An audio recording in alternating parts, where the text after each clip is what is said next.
अस्सलाम वालेकुम दोस्तों, अॼु पढ़ूं था ट्रायंगल जे बारे में। ट्रायंगल छा हूंदो आहे? अहिड़ी शेप हूंदी आहे जंहिंखे टे एंगल्स हुजनि।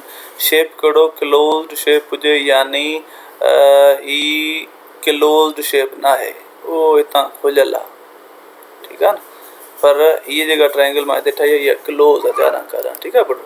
सो अहिड़ी क्लोज शेप जंहिंमें टे एंगल्स हुजनि। हाणे त टे एंगल्स आहिनि न, हिकु ई एंगल यानी कॉर्नर सम्झो, हिकु ॿ टे, इन्हनि कॉर्नर्स ते टे एंगल्स ठहियल आहिनि असांजो ए बी सी, उन्हनि खे नाला ॾेई छॾिया। हिकिड़ो असांजो फैक्ट आहे त angle A, angle B, angle C जॾहिं टिनी खे प्लस कंदा आहियूं त असांजो आंसर ईंदो आहे 180 डिग्री, ठीकु आहे। इहो हिकिड़ो असांजो फार्मूलो थी वियो या फैक्ट थी वियो, जेको सम्झो, ठीकु आहे। हाणे इन हिसाब सां अगरि क्वेश्चन ॾिनो आहे त फाइंड एंगल सी, यानी उहो हीअ एंगल फाइंड कयो जॾहिं त ई ॿई तव्हांखे ॾिनियूं वञनि, ए ऐं बी, ठीकु आहे। हाणे त पहिरें क्वेश्चन था कयूं। पहिरें क्वेश्चन में ए मिलियल आहे ऐं बी बि मिलियल आहे, त फार्मूलो ख़बर आहे त एंगल ए था कयूं, angle A plus angle B plus angle C, जेका न आहे मिलियल उहा ॻोल्हणी आहे, उहा साॻी रखो 180। हिन में कयो जोड़, 80 थी वियो आहे, प्लस एंगल सी 180, हिते प्लस जो आहे, हेॾे वेंदो त छा थी वेंदो? माइनस जो थी वेंदो।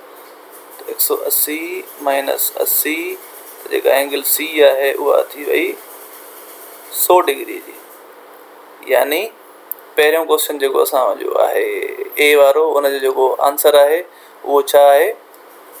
सी जो 100 डिग्री, यानी ए 20 आहे ऐं बी 60 आहे, त सी 100 आहे, ठीकु आहे दोस्तों। हाणे था पाण कयूं बी। फार्मूलो आहे एंगल ए बी खे प्लस करे सी खे प्लस कयो, त ए आहे 42, बी आहे 48, सी एंगल कोन्हे। एंगल खे हीअं ठाहिबो आहे ऐं हुनजो अॻियो नालो लिखिबो आहे, हीअं इन करे मां हिनखे हीअं एंगल सी हीअं थो लिखां, हीअ एल न आहे, हीअ एल न अथव, टेढ़ी आहे, पोइ सी आहे, ठीकु आहे। Angle A, angle B, angle C, हिननि खे प्लस कयो त 180 थी वेंदो। हिन ॿिन्ही खे प्लस कयो त घणो थी वेंदो? 8 ऐं 2 1 मथे 4 ऐं 4 90, प्लस एंगल सी 180, ही परते हलियो वेंदो त angle C is equal to 180 minus जो 90 थी वेंदो। हिते कुझु न अथसि, यानी प्लस अथसि, परते वेंदो त माइनस जो थी वेंदो। 90 ऐं छा थी वेंदो? इहो 90 थी वेंदो, 90 डिग्री, यानी एंगल जेका सी आहे उहा मुंहिंजी 90 डिग्री आई आहे, ठीकु आहे। हाणे ही क्वेश्चन तव्हां पाण कंदव, ही क्वेश्चन मां तव्हांजे लाइ थो रखां। आंसर कढी एंगल सी जो मूंखे कमेंट सेक्शन में मोकिलियो।